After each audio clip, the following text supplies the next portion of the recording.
Blackstone Valley International Food Trail invites you to experience food from over 40 countries.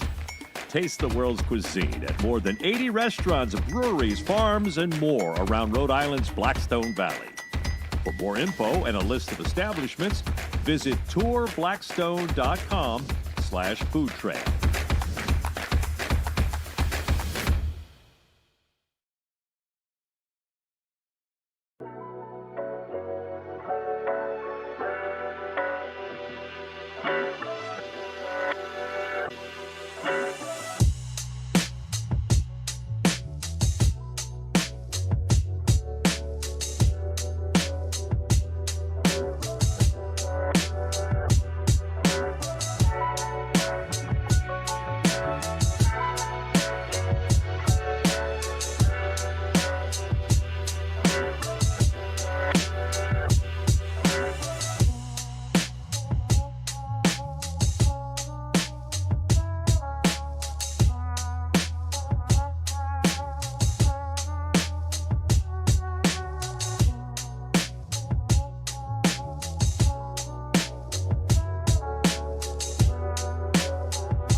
Blackstone Valley International Food Trail invites you to experience food from over 40 countries. Taste the world's cuisine at more than 80 restaurants, breweries, farms, and more around Rhode Island's Blackstone Valley. For more info and a list of establishments, visit tourblackstone.com/food trail.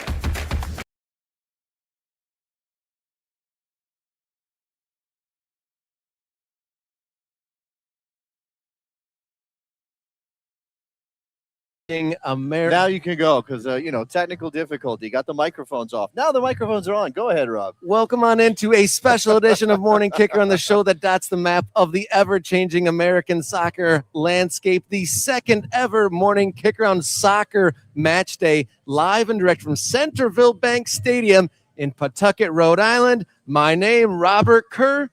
And to my side, radio soccer guy, Jason Davis. He's giving me the side eye because I didn't say Pawtucket right. No, not that at all. It's a little bit brisk here in Pawtucket, and it's we're dealing with the first rainy day since we've been here. We've been enjoying the weather in Rhode Island, and then today, match day, show day, it decides to do what it's doing behind us. Can you think the people can see the weather? They see the ponchos. Watch this. She walks by with her poncho. Chip, the Rhode Island FC mascot, the very famous and popular mascot of Rhode Island FC, who is a harbor seal. Do I have that right? Look at that. I got that. He's wearing a poncho. We're the only ones not wearing ponchos. Come on in here. Let's see him. Chip, the harbor seal. There here. He's wearing, whoever thought you'd see a seal wearing a poncho, but that's what happens here. And we are live and direct, like I said, from Centreville Bank Stadium in Pawtucket, Rhode Island. We've got a great live show. We're here live and direct in the stadium leading up to kickoff between Rhode Island FC and the table-topping Tampa Bay Rowdies. Yeah. We've got great guests lined up. We've got the stadium manager going to tell us about the journey to getting this stadium where it is. This is very much the second season for the stadium. What did I tell you about the stadium before we started the show today? What did I tell you I discovered about the stadium? It's a beautiful stadium right here on the banks of the river. It has a new stadium smell. I literally feel like this stadium has a new stadium smell. It's like when you get a car, except it's the stadium. It's amazing. Soccer stadium with a new stadium smell. I love it. And you can hear and see the wind here. We've had a beautiful weekend. This whole extravaganza is brought to you by Blackstone Valley Tourism Council. We've seen historical sites and connecting the old with the new, and we've had experiences across the way ahead of the Tourism Council's opening of the History of Soccer in Rhode Island, opening up on June 18th. We're going to have Paul Byrne, the stadium manager, on the show. We're going to have leadership from Defiance 1636. The supporters group is going to be right here when doors open. Do you think they'll show up? It's raining. You think the supporters are going to show up? But what if it rains? I'm sure at least the folks that we met at the German Cultural Center, they'll be here. Oh, they'll be here. Yes, we went to a German Cultural Center last night. What else did we do, Rob? Let's talk about some experience here. Well, we're going to have some great guests on this show, but leading up to this, we've seen great historical sites, and we've also seen some great stuff for the modern day. We started off at the Guild. Hopefully, shout out to the Guild if we're live. If we're live on the big screen at the Guild, that would be amazing. If the Guild's watching, we appreciate you.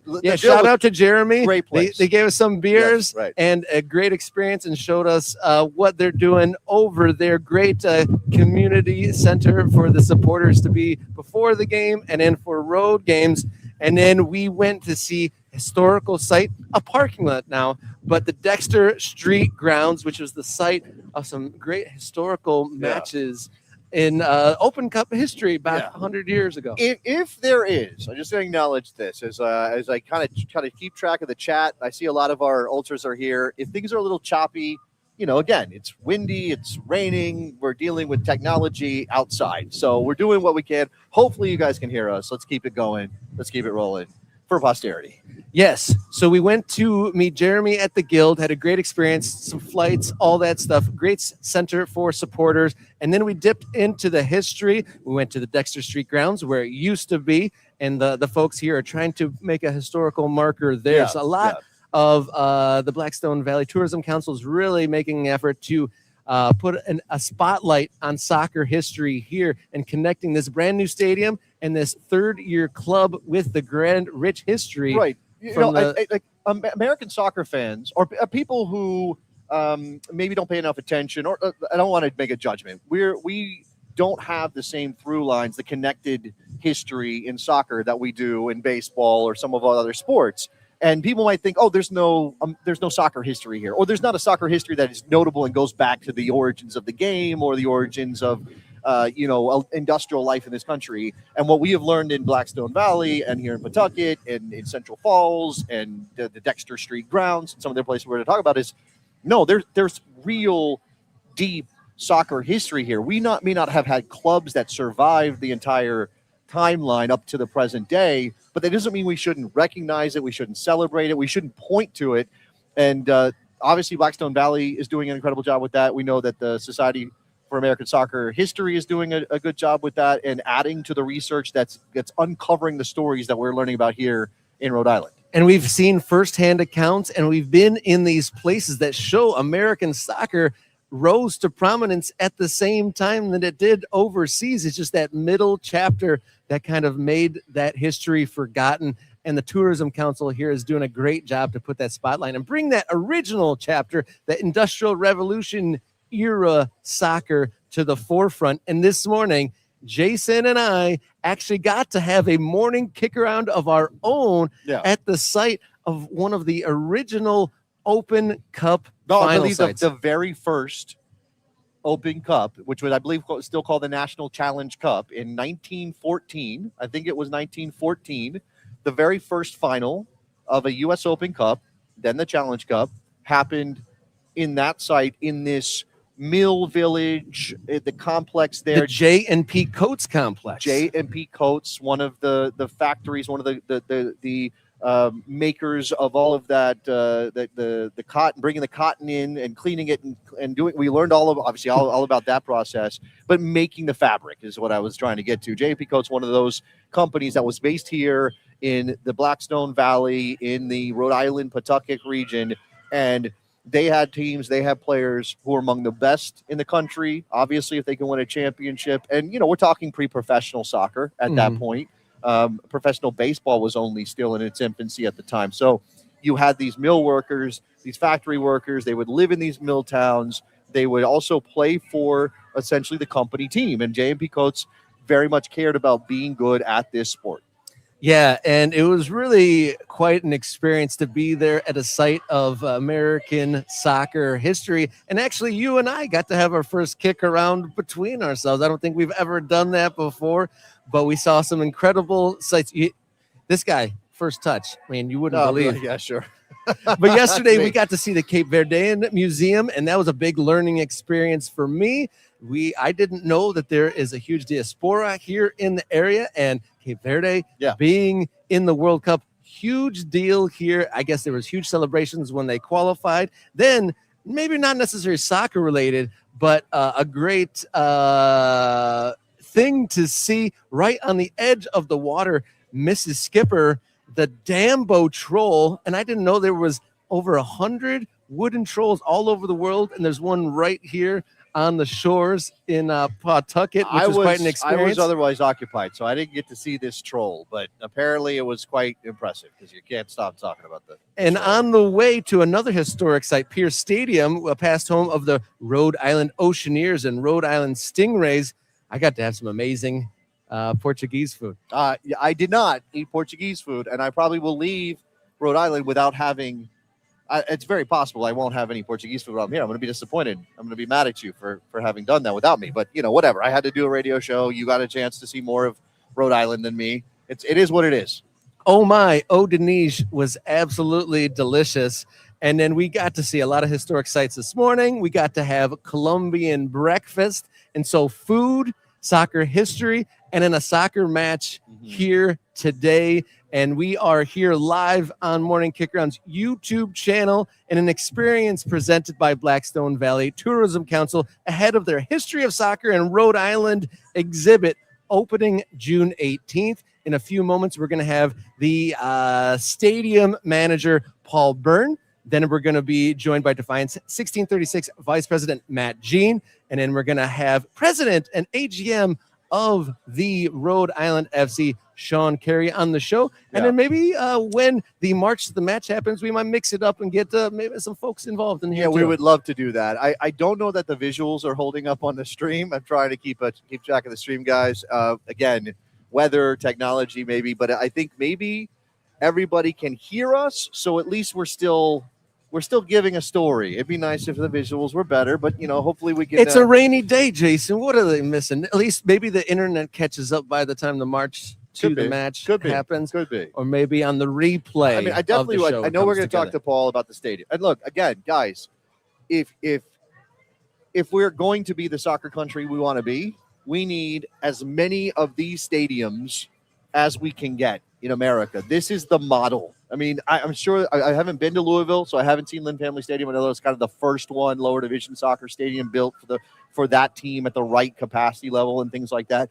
This is a stadium that Rhode Island FC wants to expand potentially to add more seats. Right now it's about 10,000, and it's perfect for them, and they're building into the community, and they're getting the passionate support from people in Pawtucket and people in Rhode Island. You and I have seen so many car magnets in this town. Yeah, there's definitely a lot of visual presence of Rhode Island FC all around town here. Yeah, so, we are getting a chance to see firsthand what every other USL Championship club, what the USL League One clubs, potentially what MLS Next Pro clubs want to build in America, because I've said this for so long, that as long as a club doesn't have a permanent home, as long as it's playing in a baseball stadium or in a high school football stadium or even a college football stadium or whatever, it doesn't feel permanent to the people who are supposed to support it, the people who are most going to make it work in the community. And what Rhode Island FC has clearly discovered or understood from the beginning is they have to be roots in the ground. That's why they found a way to build this stadium, and they have to connect with the community. They have to be actively pushing this idea that this is your team. Yes, we own it, and yes, we brought this to you, but this is your team, because if there's no support, there's no team. And clearly they've done something well to ingratiate themselves to the community, because they were amongst the league leaders in attendance last year here at the new stadium. And one of the things I love about it, it's right in a neighborhood. I mean, we could have, if it wasn't raining cats and dogs, we could have walked from where we were staying through the neighborhood to the stadium. Yeah. It's right here on the banks of the river.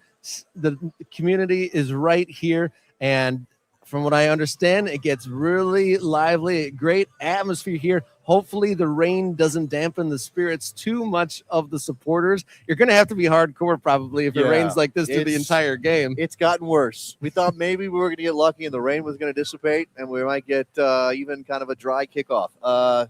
It's not looking likely a little bit more than an hour away from kickoff. And obviously for us, it's a bit chilly. We got, look, I mean, I know our stream's not working all that well for the visuals, but if you could see I'm wearing a Rhode Island FC shirt gifted to me by the club. It's got my name on the back. Rob's got one too. He's not wearing it because he's too cold, so he's got to wear his hooded sweatshirt that has Dot the Map on it. We do have our morning kick-around jerseys, which I would love to show off as well, but again, visuals are a little bit of a problem today. But hey, look, I know they can hear us, and I know we're giving them this peek here and relating our stories about Rhode Island, Blackstone Valley, Rhode Island FC. We're going to talk to these great guests. Should be a good time. Yeah, it looks like one of our guests is waiting in the wings for us. So we're going to talk about the stadium, how it is today, maybe what lies in the future, and the journey, the multiple-year journey it took to get Centreville Bank Stadium up here on the banks of the river. So stick with us here on Morning Kickaround Soccer Match Day, live presented by Blackstone Valley Tourism Council. Stay with us.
Again, Morning Kickaround Soccer Match Day, live from Pawtucket, Rhode Island at Centreville Bank Stadium. And our first guest of the show, stadium manager Paul Byrne.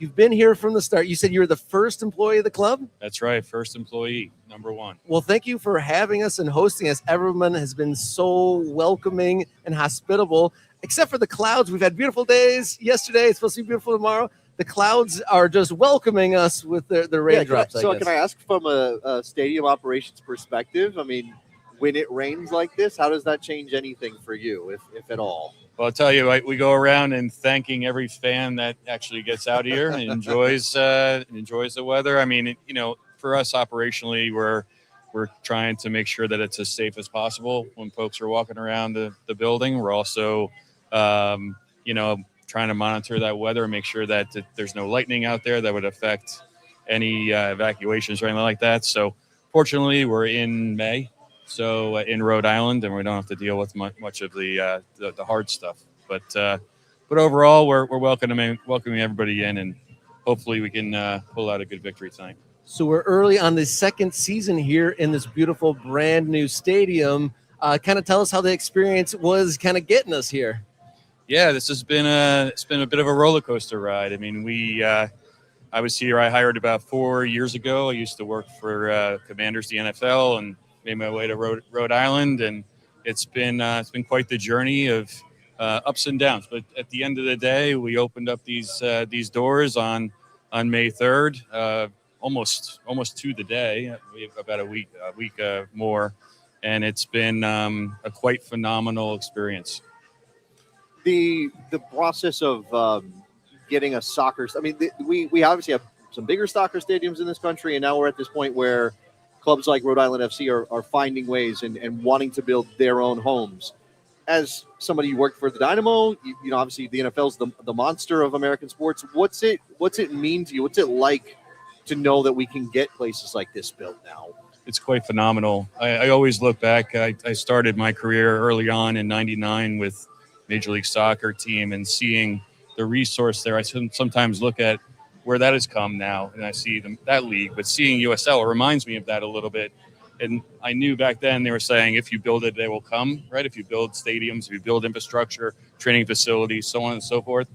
I mean, Rhode Island FC has a leg up now in USL and building such a phenomenal facility here, and they will come. They have come. The community now has filled a void, you know, and are coming to our games, are coming to Centreville Bank Stadium, not only for soccer, for other things that we've been able to offer the community.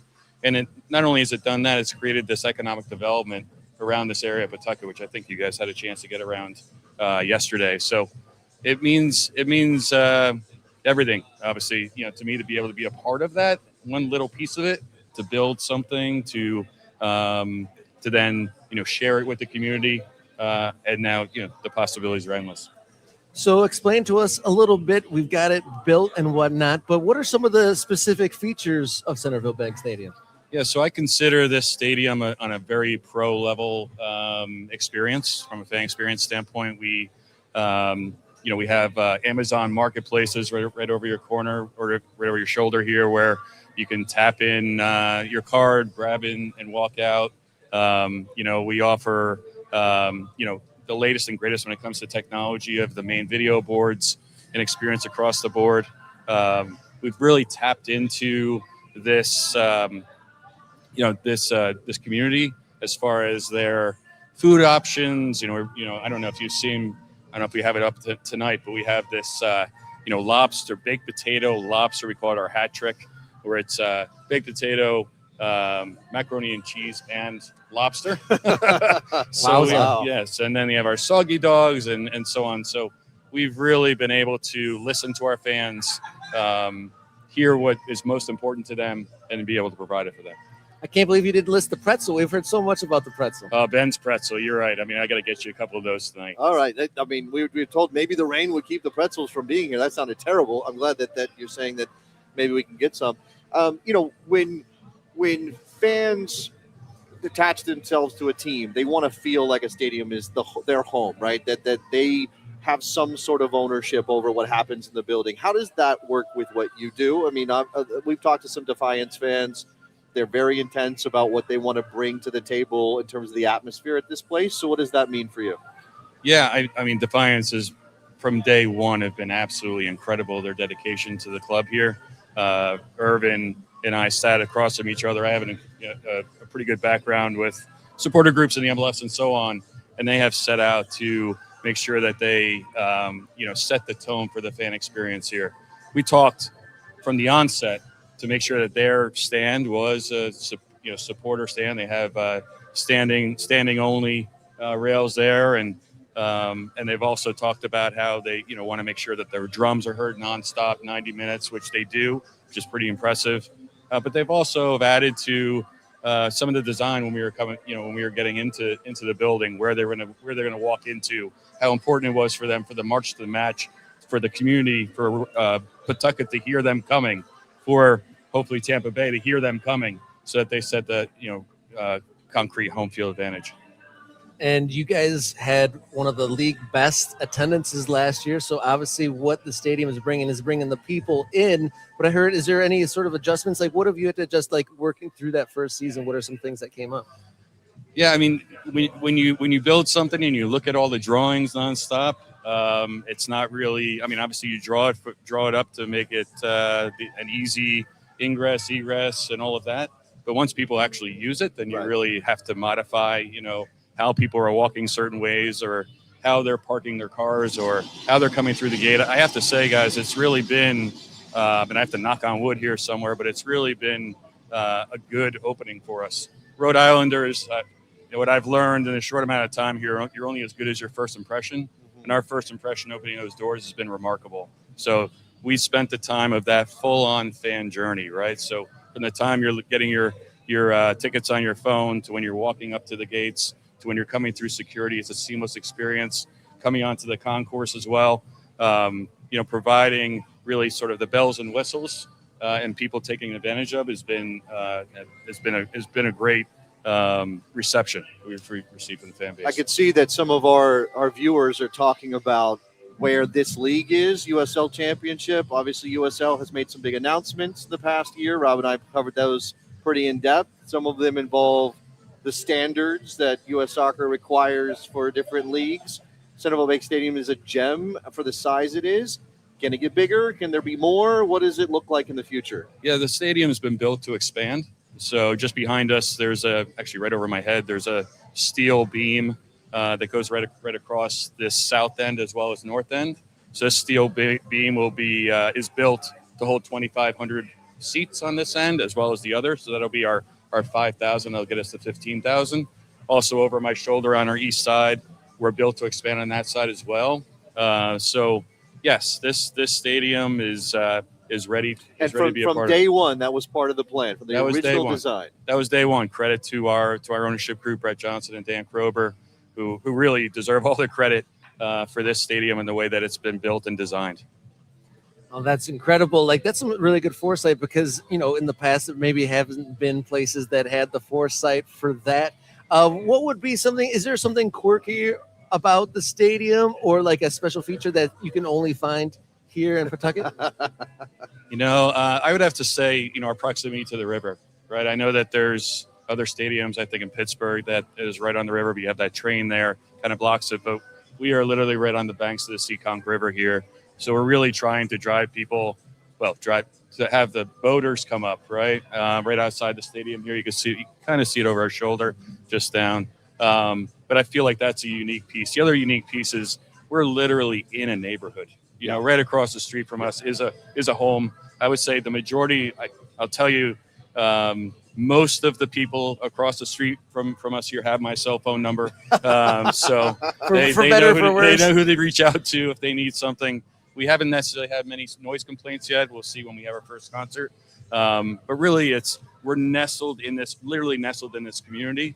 And it's really what makes it special. That's something I think American soccer fans kind of romanticize. Rob is part English, so he has experienced this, right? Those stadiums kind of being plopped in the middle. And obviously that's based on a long history. The stadiums are 150 years old. To build a stadium in a neighborhood in 2024, 25, like that, has it been a thing for the club to figure out how to make sure the neighborhood doesn't rebel against it or be good neighbors, but also bring that atmosphere that you want? Well, I'll tell you, I have to step back. I mean, literally where this building is built was on a brownfield, right? So it's remarkable, our owners, their vision as far as placing this stadium where it is. Yes, it's right next to the community here, but not only have they built over what was going to be just a field, and they weren't going to do it. It was remediated. Right. They had to take out some toxic soil, put in some brand new soil, and built a stadium on top of it, which is almost unheard of. But what it's done, it's actually created, better water flow through filter systems that we have underneath the stadium. And not only is it, we're providing for the community, it's the all of the different thought process and pieces that have gone onto it to benefit the community. So it's been remarkable. One more for me, because and imagine that I can ask you this as the stadium guy, and I can ask Sean this as the president, and it occurs to me that there aren't a lot of places like this in American soccer, and therefore your players must love this. They must love this place. 100%. 100%. I mean, they have all the latest and greatest amenities, right? Yeah, I know if you've been down to the locker room, we'll get you guys down to the locker room after the game's over. We have probably one of the best locker rooms, I would say, in almost all of MLS. And our facility itself, the way they can come in and easily, it sounds very meaningless, but they can park their car, walk into the locker room, get on the field, train, as well as utilize this for games. I mean, I've heard about some horror stories throughout our league that some of our players are what they have to endure. Yeah. So this is the pinnacle, I would say, in the league right now, the standard that we're setting, and it's exciting to see these other clubs build these other teams and raise the level of their standard for their players. I've only seen just a little bit of the stadium here in our time setting up, and I'm excited to see a whole lot more of it as our evening plays out here. But going back a little bit, talking about the beam here in the background of our shot, and that it was always in the plans to do the expansion. What would it take for that to go into action? Would it be a promotion? Would it be like filling it up shoulder to shoulder for years on end? Like, what would be the trigger to make that happen? I don't know if I can really, if I have if I'm on that level to answer that. I mean, to me, it's our continued growth, right? So we've already established ourselves as I mentioned before, the standard and premier club. I think there is the options or the opportunities are endless. I say this constantly, and how much we're going to push the boundaries of this building. The more partnerships, not only from a soccer standpoint, but from other events that we put in here. I mean, we've already doubled our event load at the stadium here. So opportunities, we continue to grow. That'll continue the fan base as well as the attendees that come for non-soccer events. Will push us to that level to expand. So I'm excited for the future. That's a good problem to have, right? If there's so many people, you can't, you have to turn people away because so many people are coming in. That would be an excellent problem to have, but something a little bit lighter, not put you on the hot seat so much. Sorry for that. But what's been your the most gratifying moment here? Obviously, it's just over one season under the belt. What's been the most, what's been the moment to cherish so far? I mean, I have to go back to when we first opened the doors, right? I mean, it was always wanted to be a part of something great, and this has definitely met that mark. We have established ourselves as the place to be in Rhode Island, the friendliest place to be. As you walk around, you get to really try to meet some of our staff here. Everyone, even in this weather, have an incredible smile on their face, and this is quite a welcoming experience. So to have a little piece of that, to be able to really raise a standard here on fan experience and the overall experience for Rhode Islanders has really been quite special. Yeah, definitely. It's been a friendly experience. This is my first time to the region, first time to New England, first time to Pawtucket. And even when we had someone raise their voice to us earlier in the day, it turned out to be a friendly yell. So it's definitely loud but friendly is definitely the vibe that I've been getting here so far. Amazing. Well, that's what you'll find at Rhode Islanders. It seems like they're yelling at you, but they're not really yelling at you. Yeah. I found that pretty quickly when I first moved here. But it's Rhode Islanders have an immense amount of pride. You see that through and through our team, and we want to continue to make sure that we hold ourselves accountable for that experience and the pride that they have. Yeah, I mean the facility is amazing. It's beautiful. I know as the years pass, it's going to become more and more, kind of worn in the way that a soccer and again, sort of owned by the people that fill it up as their home for soccer and for the other things that can bring to the community. It's an incredible place. 100%. I'm very, very excited about the future. Hopefully some sunny days ahead of us. But I've heard that the team does really well in the rain. Yeah, I'm looking at an upset tonight. So, right. That's we do. A big thing, yeah. Well, maybe score in the first couple minutes. Get out there strong. So, and I think it'll be a fun one. Yeah, I love to get a very specific prediction. Early goal, set the scene here and see what the smoke might look like on a rainy day here in Pawtucket, Rhode Island. So, Paul Byrne, Stadium manager, Centreville Bank Stadium. Thank you so much for sharing some time and some answers with us here today. Thanks for the opportunity. Thank you, guys. Paul. Thank you. All right, we're going to be right back with Soccer Match Day live from Centreville Bank Stadium, presented by Blackstone Valley Tourism Council. Stick with us.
Welcome back in here. A morning Kickaround Soccer Match Day presented by Blackstone Valley Tourism Council.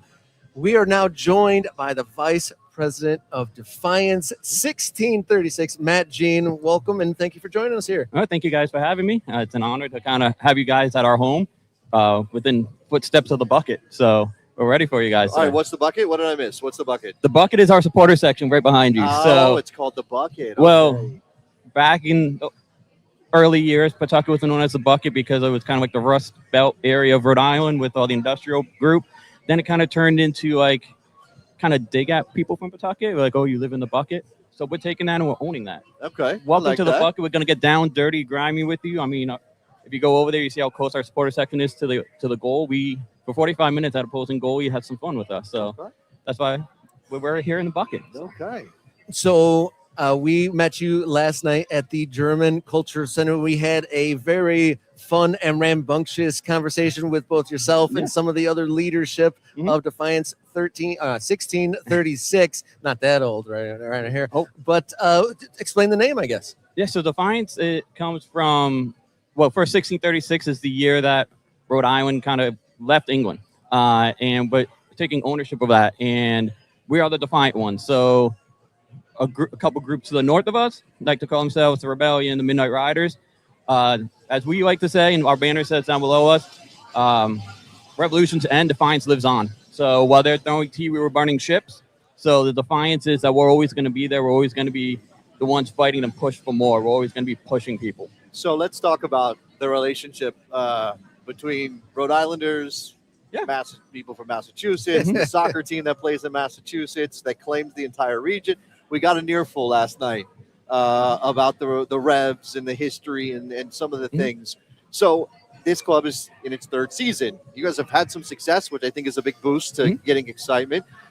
What have you seen in terms of how people have adopted Rhode Island FC that maybe were Revs fans or maybe were interested in MLS, and this club is kind of taking a different place for them in their soccer experience. So being a former Revs season ticket holder, one of the things that the Revolution have is an okay atmosphere. You play in a soccer stadium here, but you play in a football stadium there that has 6 times the amount of seats we do. There's not really an atmosphere. We have no hostility towards their supporter group except for the 90 minutes where we play them every year in the Open Cup, and next year we will beat them. But we are doing what they can't do. And as we like to show, is this is what you want it to be.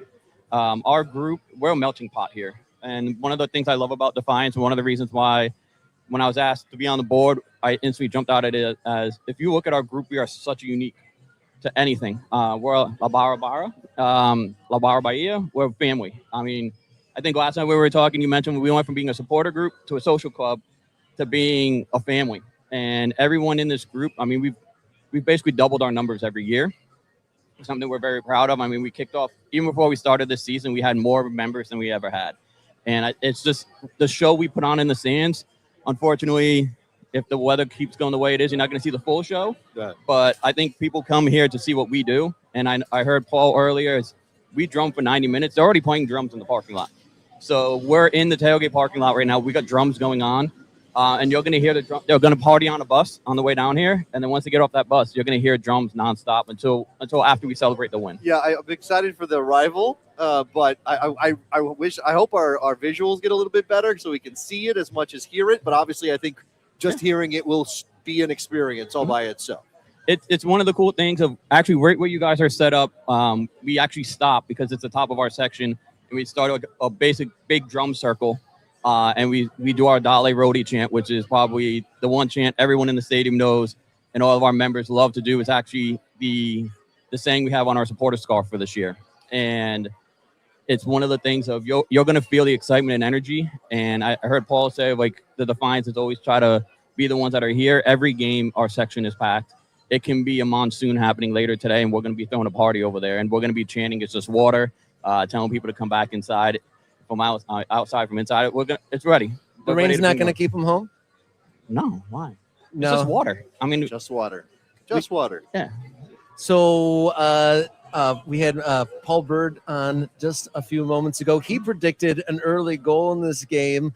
You guys have been blessed with some early success, some good playoff runs, so that definitely helps recruit some fans and get the excitement going. And it's been a little bit of a slow start to the season so far. Do you think that's just a temporary thing, or is it going to take off like Yeah, last? absolutely. I think with the weather, our team gets better as it gets warmer.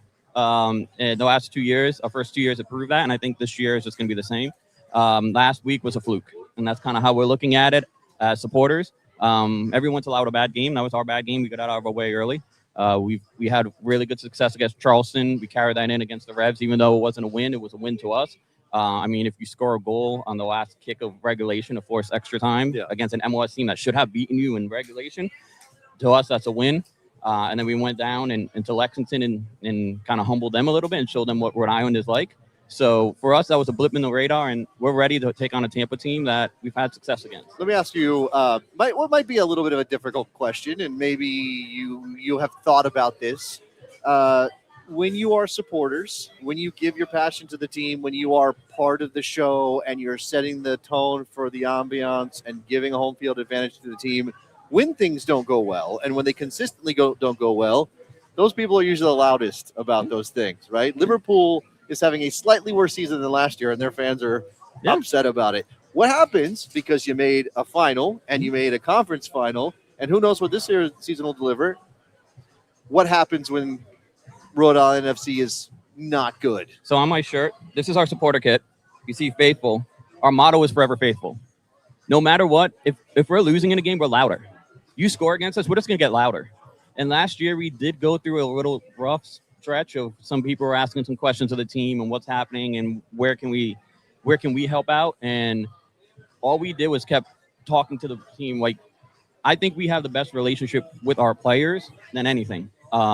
We're always in constant contact with the players. We're in constant contact with everyone there, and we never deter our support to the guys. We're always going to be there. We're just going to get louder and louder throughout the game.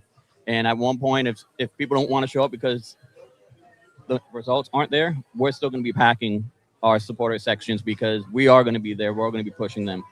Well, that's one of the things that is attractive and really exciting about soccer at this level. Well, just soccer in America in general, there's access and less of a barrier, less in-betweens between the fans and the players. And it seems like you guys certainly have a rapport already. I mean, James from Blackstone Valley Tourism Council, he says that him and his son absolutely love the goalie, and they sat right back here by the goalie. And so it seems like the club has like allowed or there's no in-betweens where you guys can really kind of have a relationship or rapport. Yeah, it's one of the things of what's great is we have it in front of here. So we have our Man of the Match award. Every game, win, lose, draw, we constantly give it out. So here's actually this week's. Each one is individually wrapped. So the wrapping on the paddle is completely different every game for the season. The blue and white? Yes. And then we also have listed on it, like it says Man of the Match, the date and the player. And we let one member give that out each game. And it's a different member every week. And it gives them that experience to go on the field. And the players enjoy it as well. One of the things that we see, like when players put up like Instagram stories or they're talking on videos or everything, you see the paddle behind them. One of the cool things too, we give out. Like they hang it up in their house, you mean? Mm-hmm. Yeah, and it's one of the cool things too of I won't say the player's name because but talking with one of the players, he's like, I really want one of those. And to the point, he's like, what do I need to do to win one? And even for us, it's a big thing for us because we think that's how our fans can connect more. Sure. And we open a poll in our Discord in the 70th minute, and we allow our members to vote. So you can put in your opinion, you can put in your vote, you can do all that, and it's not picked by anybody except the fans. And it's one of the things of the players like it, the fans like it, so we're just going to continue to grow that relationship. And I mean, we have players that wear our supporter kit coming into the stadium, which is kind of cool. Yeah, look, I'm sort of proposing this idea of like, what if things are bad? Because I do think a test of any soccer club's culture is when things are bad. Just like the team itself. It's easy to get along when the things are going well. Of course. And Matt, you know this, and you know that maybe there'll be tougher times and things will be tested in terms of relationships. But what I am impressed by, what does stand out when I talk to you guys is, and to the club itself, right, is that they are setting an environment where if I was a player, I would kill to play here. Mm-hmm. I mean, obviously we're talking about a level and everybody wants to go play in the Premier League, but if I'm at this level, this is the place in the USL Championship I would want to play. And that's the kind of feeling that we try to express to the players. So the minute that a player gets announced, we are blowing up their social medias with welcoming. We try to provide them welcome gifts. We actually are out there pushing for them. We have had a couple players leave the team. And when they come back too, we make sure we're standing up and applauding them on their way, because once you're amber and blue, you're always amber and blue to us, unless you happen to score against us and cause us to lose. We won't like it for those 90 minutes. But other than that, like, we're always there. And if things go bad, which they will eventually, I mean, there's always going to be some time where a team kind of struggles. I feel strong enough in not just like our board members, but our members in general and fan base that we're always going to be there pushing them. We had a baseball team that left, but they didn't leave because of attendance. Right. They left because they got a lot more money to go build a new stadium somewhere. So once you're a fan and once you come to one of these games, you're hooked. And I feel like the players feel that. And we've heard from players before, like those drums going 90 minutes, that spurs them. That makes them want to push more. And if we land on hard times, we're just going to keep going. We'll just add more drums. We'll get bigger drums. We'll add more train horns. We'll add more air time. Like we'll do what we can do as best as we can do to help push that through faster. Yeah, I love that you're talking in we's and the collective. Obviously, this whole game is in groups and the supporters group. But you kind of talked to me about how it is personally for you, because this brand new stadium, we have the Pawtucket River right here and the neighborhood right here. And you actually grew up right there in the shadow of this, where the stadium would get to come. If over our shoulder, I don't know if you can see it, there's this big Sunoco sign. I grew up basically right under that Sunoco sign, so maybe 2 minutes from here. We tailgate basically on the street that I grew up on. So I lived in Charlotte, North Carolina when this team got announced, and I was like, oh, that's kind of cool, great for my home state to have something. And then when I moved back the day before we did the groundbreaking here, and I met Irvin, who Paul talked about earlier, and Tim and some of our board members and some of the early members of Defiance. I'm hooked. Where do I sign up? What do we do? And from that moment, this is an opportunity that you'll hear people talk about the Paul Sox. We've got some seats over there. Like, this is the new team for Rhode Island, and this I feel like it's going to be the soccer team for New England. Yeah. You have the Revs that do their thing. We have a grassroots effort that's growing. Look, and you know, our whole thing about Dot the Map is that any community that has its own identity should have its own soccer club. Now, you know, we can talk about whether that needs to be amateur, professional, whatever. But it's what the appetite of the community is. Obviously, what people like Brett and the ownership group are able to put together. Here, of course, a project comes together to build a beautiful stadium that fits the community, that fits the club. That's what this should be. Like, the Revs can be the Revs, right? And down the road, Hartford can be Hartford, and New York, and we should be able to support all those teams and not have this be, well, okay, well, now Rhode Island FC exists. That means fewer Revs fans. We shouldn't be doing that. No, and for us, we don't try to push that either. We have fans that are season ticket holders at the Revs. We have members that are supporter group members for both of us, for Defiance and for the Rebellion or the Midnight Riders. And for us, unless we play each other, then you go have fun. Like, hopefully Messi never plays here because that means Miami dropped, or that means something happened. But the players that we're going to have are amazing that play here, and it's a way to kind of build and grow. Yeah, look who's coming. And as you can see, the march is starting to come a little bit. I really hope that the video starts to pick up because guys are here. But that's one of the things. So what we have here is completely different than you're going to find anywhere else. Supporter groups everywhere else has their own identity, and ours, like, we buy our drums from Argentina to have that specific noise. And our culture is the melting pot. It's South America, Central America, it's Europe. We have little different groups in our group that grow their own little thing. And as you can hear, they're ready to go already. They're ready to go. We've got about a minute left with you, Matt. I asked our previous guest, what has been the best moment so far in this Rhode Island FC experience? What's the memory that drives you to continue putting your energy and support? So it just happened recently. I'm lucky enough to escort our fan on the field to give out Man of the Match award. And I was on the field when J.J. Williams scored in the 100th minute of stop in extra time to tie it up with the Revs. And that moment, having it happen directly in front of me, it will be something that lasts forever. We had an indirect free kick from Clay Holstead our first season too, which is awesome. But I think one of the moments too hasn't even happened yet. And I think every week we have something different that pops up. Well, Matt Jean, Vice President of the Supporters Group, Defiance 1636. Can't wait to see you. We'll join you out there when Absolutely. The game kicks off. Yeah, we're ready for you. Thank you very Thank you. much. All right, this is Morning Kickaround's Soccer Match Day live from Pawtucket, Rhode Island, brought to you by Blackstone Valley Tourism Council. Stick with us. We're still going more.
All right, we're back here live at Centreville Bank Stadium. Morning Kickaround's Soccer Match Day Live, presented by the Blackstone Valley Tourism Council. And we're very thrilled to welcome our next guest, interim team president and assistant general manager. So many jobs. Sean Carey, thank you for joining us. It's my pleasure. Thank you for having me, and thank you for being here. We're excited to have you. Rob said it. You're wearing a lot of hats. Tell us about a day in the life. Day in the life, it's a great place to be. It's a great place to be at a variety of levels. Having the chance to be in the front office now gives me a chance to see the club, in a different lens than I had with my assistant. Well, I'm doing my assistant general manager, Job, because that's more team related, more with the technical staff, more with the players each day. So now I'm having the opportunity to live in both worlds, and it's a very good organization, and we're excited about what we're doing. So your team had some early postseason success. We went to the USL Championship final and the Eastern Conference final last year. Kind of tell us what's the outlook in year 3. Well, the outlook is always to do the best that we can. I mean, really, we go one game at a time. We try not to get too excited when things are going well. If we hit a rough patch, we try not to get too down. Just keep an even keel. What's worked the first 2 years, we're confident will work this year. And like any organization, you don't want to be doing things the way that you did them just to do it that way. So you want to try to evolve, which I think we've done both in the front office and with the team, technical staff, and the players. So we're looking forward to the season. In terms of establishing the team, getting the community and to rally around it, how important has it been to be successful? I mean, obviously regular seasons are regular seasons, but the playoff runs have been remarkable. How important is that as you look at it from a president's perspective now to making people care about Rhode Island FC? Well, a little chicken or the egg there, right, in terms of success and how important it is. I think the big takeaway is Rhode Island FC, it's a club for all of Rhode Island. And so we are in the community, regardless of whether we're winning or losing. When we play well, we're doing our civic duty daily. When we have a bad patch, we're still doing our civic duty daily in the community, on the game days. Everybody within the staff is fully focused on being the best version of ourselves that we can be to try to help everyone around us and be a club that everyone in Rhode Island is proud of. Yeah, I love to see we're surrounded by a lot of people taking cover from the rain here today. And then in your first season in this brand new stadium, we're leading one of the league leaders in attendance. So what do you have to say about the community here and the hunger for the World's game right here in Rhode Island? Well, our Rhode Island fan base has been amazing. I also would like to take a moment to recognize the staff here at Centreville Bank Stadium, who plays a huge role in making this a place where people want to be. So you show up and really you have an amazing game day experience. Once someone enters the doors, they really are part of the family. So they enter one time, they're welcome, they have a great experience, regardless of the result. They're treated well. We're excited to have them. They've embraced us, and we're excited to try to bring a championship here at some point and make them proud. But I think they're proud of us daily by our commitment to them, and we're proud of them for their commitment to us. I think you're the guy to ask this question to, and I already asked Paul, and I sort of asked Matt from a supporters perspective and what they bring to the table, and he talked about the paddle and the relationship and the players want to perform for the supporters and the supporters agree. You're the guy to talk to about how important is the facility, the professional environment for the players, obviously the fans and the support that they show to getting players to want to play for Rhode Island FC. Well, we didn't have the stadium when we were trying to get our first round of players here. We started from ground zero with we played at Bryant University, who were amazing supporters of ours in that first season. So it doesn't hurt having this amazing facility and having an amazing team in the front office and a technical team and an ownership group that's supporting everything that we do.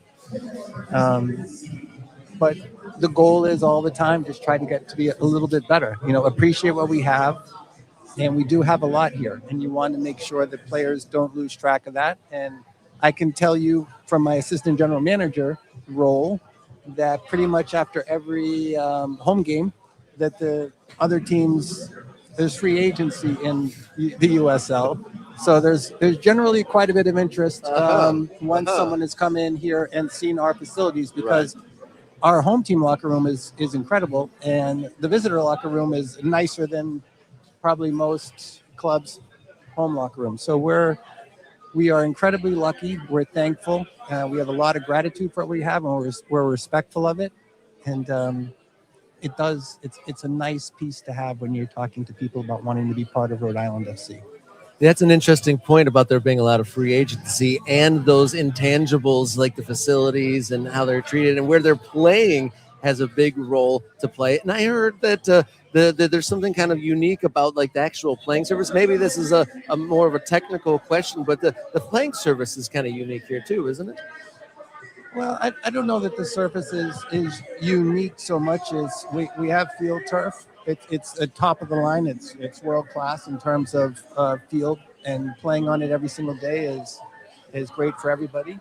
So I think that the overall venue itself, the resources that we have, the weight room, our athletic trainer, our director of sports performance, all of these amenities that we have certainly help add value to what we're doing. So a soccer club is never really just the first team, right? There's so many other things that happen, and you've already identified the staff here at the stadium, and there's so many other things that go into making the club work. But American soccer fans, maybe more than a lot of fans around the world, are very focused on what our clubs can do to develop players, right? Whether that's towards the end of winning a World Cup for the United States men's national team, or just because we want to be proud of the players we develop. So what is Rhode Island FC looking at in terms of finding players in Rhode Island or around the region that can play for you one day? Well, that's obviously a big goal of ours as a club, right? Is to be a pathway for players where people want to come to Rhode Island FC and see that as a legitimate pathway to a professional career. And again, more so from my assistant general manager role than from club president, the volume of interest from literally around the world and in New England of people wanting to have their players playing here, it's I don't want to say overwhelming in a bad way, but it's in a good way. We've had quite a few of the top directors from all of the local clubs in New England on site. We want them to see the facilities we have. We want them to be able to see training. We've had players younger players in to experience the first team training environment. And honestly, as we continue to evolve, that's kind of the next part of our evolution, right? It's hard to have a brand new stadium and want to have a winning team and build it around a group of 18 to 20-year-olds. Sure. So now that we've established ourselves on the field and with our stadium, that's obviously the next goal for us as a club to provide that pathway and really make sure that we're ready to make sure that we are a legitimate, healthy environment and pathway for kids to come, grow, develop, and pursue their dreams through Rhode Island FC. One of the things that we've had an amazing weekend here in Pawtucket. This is my first trip to New England, and Blackstone Valley Tourism Council has been kind enough to show us around ahead of the opening of their history of soccer in Rhode Island. And one of the things, kind of our topics that we talk about on the show is new stadiums. We've been here to talk about history. And here in Pawtucket, we have the meeting of the new wave. It has the history. The first chapter of professional soccer is right here in Pawtucket. And then you're on the forefront of this new wave too. Yes. Rhode Island soccer, Pawtucket. It has a long history of being good to the game, and we're proud to be continuing that through Centreville Bank Stadium right now. But certainly, as you've had a chance to dig into it on your first visit here, and I'm sure you've had a good time, there is a lot of history and a real commitment and enjoyment and love of the game here in Rhode Island and New England in general. Yeah, and it's brilliant. And just having the stadium in the community right here, where we were staying, was just like 2 streets away, and we saw kids wearing kits, kicking the ball in their backyard, and then that's a completely organic, natural experience and then a wonderful introduction to the sport for young people. It's amazing. We, as a club, we spend a lot of time in the schools. Right now, we have a big initiative with Attendance Matters with Rhode Island Department of Education. So we're in the schools and we're helping drive attendance for the next 4 weeks. This past Friday, we presented awards to an elementary school here right in Pawtucket, and it was great seeing the kids come to school early, some of them in Rhode Island FC gear. So yes, we are committed to being part of the community, not only in Pawtucket, but Rhode Island in general, any way that we can. Yeah, I'm so impressed. I mean, this stadium, as I was telling Paul earlier, it feels like this is exactly what soccer fans have been waiting to happen in this country. It's not just, hey, can we get a billionaire to build a big soccer stadium? We need soccer stadiums in places like Pawtucket. When after the first wave of, okay, let's get a major first division league off the ground, we really want to be populating other communities so that they can grow within the game and we can reach our potential, because I don't think we do that with 30 teams or even 50 teams. I agree. I mean, this you'll experience it now. You're getting a chance right now to experience the pregame atmosphere, and you've had a chance to be around it for a couple of days. But when you're here during the actual game, when you see the supporters, when you watch the team play, when you experience the stadium throughout the course of a game, I think your feelings towards that will be even stronger than they are right now. So yes, there's a lot of opportunity, and our ownership group has done an amazing job seeing an opportunity to bring something to Rhode Island and Pawtucket through the stadium, and I think it's paying dividends for everyone. Yeah, so one of the biggest topics at hand, we can't do a show with someone in the comments talking about promotion and relegation and everything about it. And I've heard that Rhode Island FC was one of those kind of groups that were definitely in favor of that. There's definitely too strong a word, excuse me. Brett Johnson apparently played a significant role in advocating for a promotion and relegation system. Brett is certainly, I want to make sure that I'm speaking the difference between my personal opinion, because I'm in agreement as well. Okay. I think that promotion and relegation, I think that the concept of having meaningful games is something that it will be good for the game in the United States. So that's Sean Carey speaking. In terms of, I'm not the owner of Rhode Island FC or any USL Championship club, so the mechanics of what that looks like, I mean, obviously that's for them to make those decisions. And regardless of how that all plays out, we as a club and as a staff will continue to make sure that we're putting the best possible product on the field, regardless of the competitive format. So let me ask you, personally, Sean Carey, your opinion about whether Pawtucket, Rhode Island, the greater state would still show up in the numbers you've gotten so far if, God forbid, Rhode Island FC got demoted. Yes, I think that they would. I think that they're committed to the club and the team, because it's a reciprocal relationship. And regardless of the level, we are committed to the community and we're committed to Rhode Island. So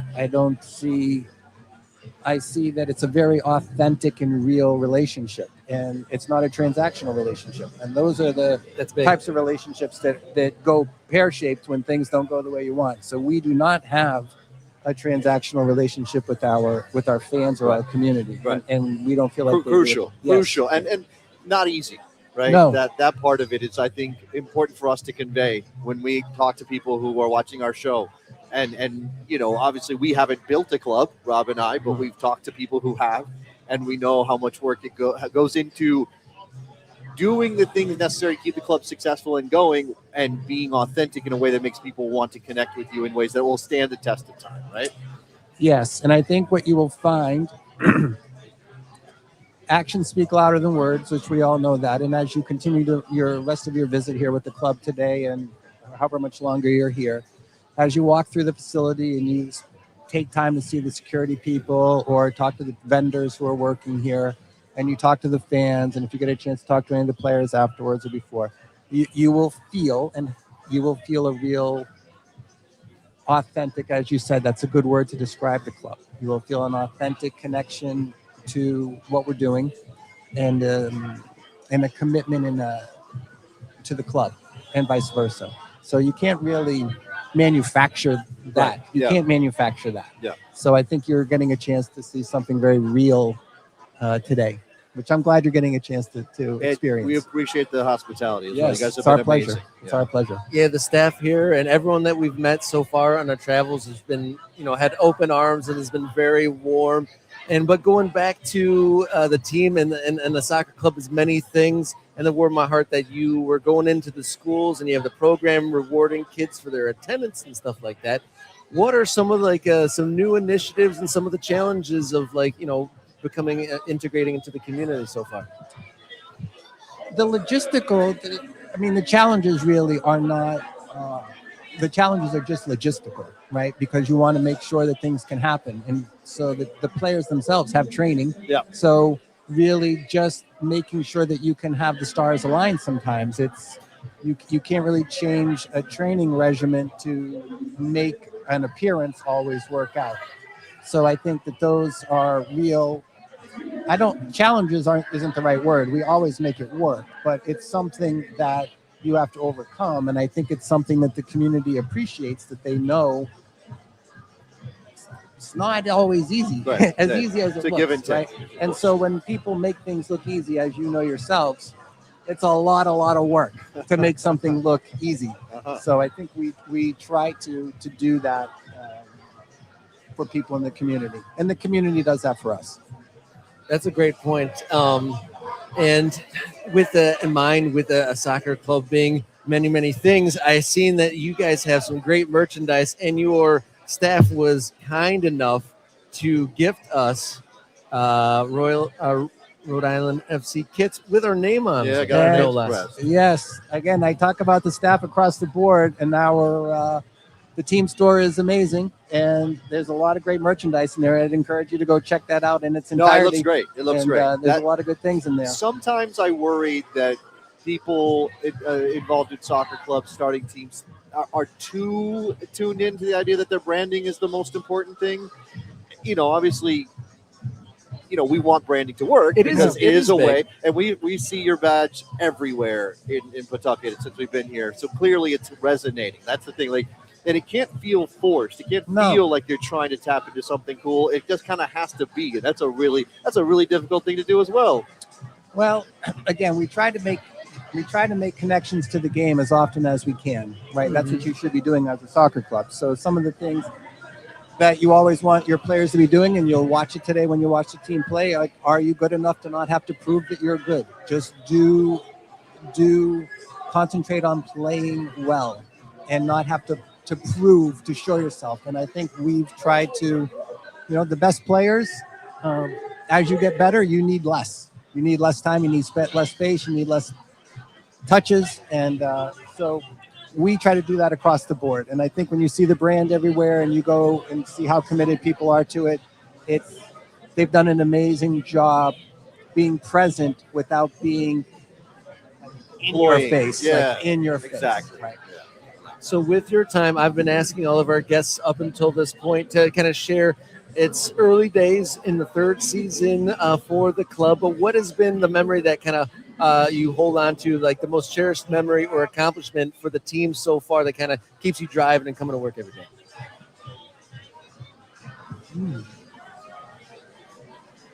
Remember, he wears a lot of hats these days, so there's a lot of going on. I'm sure. Yeah, there's Just being present is you can't be thinking about the past when you're being present. That's true. I That's mean, true. the reality is that when you have these roles, you have to live in two worlds. You're living in real time at this game right now while simultaneously planning for next season.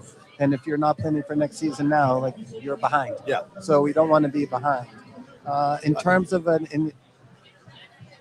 a big takeaway, I think watching the evolution of the team is always very rewarding, and seeing how they come together. We have a lot of players that have been here for their third year now, so having grown with them as a staff, that's rewarding. It's Can I incredibly ask you rewarding. about your coach? Because I feel like your coach is part of that too. Like the growth of your coach is a big part of Rhode Island FC. Oh yes, I mean, Kano is first and foremost, he's an amazing human being. So take away the soccer part, right? That's never mind that. He's an amazing human being, and he's very good at what he does. But like I said, when you do as well as he's done so far, that doesn't happen by accident. There's a tremendous commitment to himself, and he's tremendously committed to the players as people first, and they have a lot of belief in him. So he's good company. We don't always get along with each other. We don't always agree with each other, but that's normal. That's a normal give and take with each other, and mutual respect. And but I'm obviously a massive fan of him as a person and a professional. Well, that means you both care, right? If you didn't care, you wouldn't get into Yeah. to ruckuses. Yes, exactly. And we both do care about each other and the club. Well, Sean, thank you so much for spending so much time with us and sharing all your thoughts and all your insights here with us on Morning Kickaround and giving us permission and opening the doors for us to do this here at your stadium. It was my pleasure. I hope you have a great experience today. I really enjoyed this. I'm looking forward to the game. If you need anything in the future, you let me know. Absolutely. Right Thank here. you, Sean. Thank you so very much. It's been a pleasure to dot the map in Pawtucket, Rhode Island. All right. Enjoy the rest of your day. All right. Thank you. We got a little bit more to go. One segment to come on Morning Kickaround's Soccer Match Day, presented by Blackstone Valley Tourism Council. Stick with us. We'll be right back.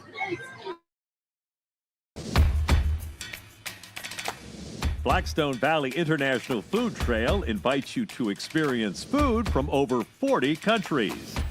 Taste the world's cuisine at more than 80 restaurants, breweries, farms, and more around Rhode Island's Blackstone Valley. For more info and a list of establishments, visit tourblackstone.com/food trail.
Welcome back in here. Morning Kickaround's Soccer Match Day live from Centreville Bank Stadium at Pawtucket, Rhode Island. And we are joined by the man from Blackstone Valley Tourism Council.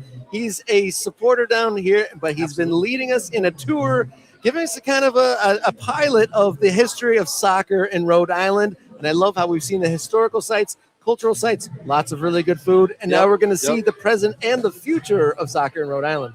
Absolutely. Yeah, we are so grateful to have you come out here. You guys are some amazing journalists covering the American game. And this is one of the starts of the American soccer story here in Pawtucket, Rhode Island, here in Blackstone Valley, here in southern Massachusetts, Fall River. So we just love being able to share that story. You know, the things that you can learn here at the soccer exhibit that we're doing at the Museum of Work and Culture. You know, where the first U.S. Open Cup match final was played. Some of the first African-American players in the sport here. You know, they're all from this area here in Pawtucket. And from the immigrants that came here to work in these mills, they played the game, they brought their food, amazing food here. I'm glad that you got to check out some stuff. We'll be putting out a video that you can see our journey around Blackstone Valley with you too. If you're going to be, looking to travel here, we'll give you those travel tips where you can get some food, where you can check out those spots. Absolutely would highly recommend that. The soccer history for sure for soccer fans is a great reason. Like, make an excuse to come to Blackstone Valley because there's soccer history, but all that other stuff. I mean, and today we're not getting the good weather, but I can promise you that when it's nice out, it's a beautiful place to be. And Pawtucket has been kind of a revelation in how deep the culture is because it's not the biggest town, but lots of things are happening here, and I've been very surprised by that. Oh, well, thank you. Yeah, and this is a prime example of it. Centreville Bank Stadium, Rhode Island FC. I mean, the people are here. It's a kind of cold, rainy day, but we're out here. We're here to support our club. This means the world to us because they represent us. They represent Rhode Island. They've got our name on their badge. We take that seriously. They go out there and try as hard as they can. They like emulate what we are as a state, and we love them for that. And so we're here to support them. I'm proud to be a member of Defiance 1636. I'm proud to represent Blackstone Valley here in Rhode Island as the executive director. And I welcome you all to come out and see us in Rhode Island. Please do it. Easy to get here. Your flights were pretty easy, right? Oh yeah, it was so easy to get here. So easy to get here, and we just invite you to come and check all this stuff out for yourself. Well, we're just moments away from kickoff. Folks out there across the country can see on ESPN Plus. We're going to get some front row seats here in just a few minutes before we go down and then take in the game. Tell us about the exhibit that you're putting on here. Sure thing. So there's that incredible history of soccer that took place, the beginning pieces that are here. So come out starting June 18th, all summer long through Labor Day weekend, September 7th. We have how immigrants became icons, the history of soccer in Rhode Island. It's going to be at the Museum of Working Culture in Woonsocket, Rhode Island, another important place in our industrial history. They do a great job talking about how immigration came here. A lot of French-Canadian immigrants came here to work in the mills, but you can come out and check this special exhibit. It's free with the museum admission.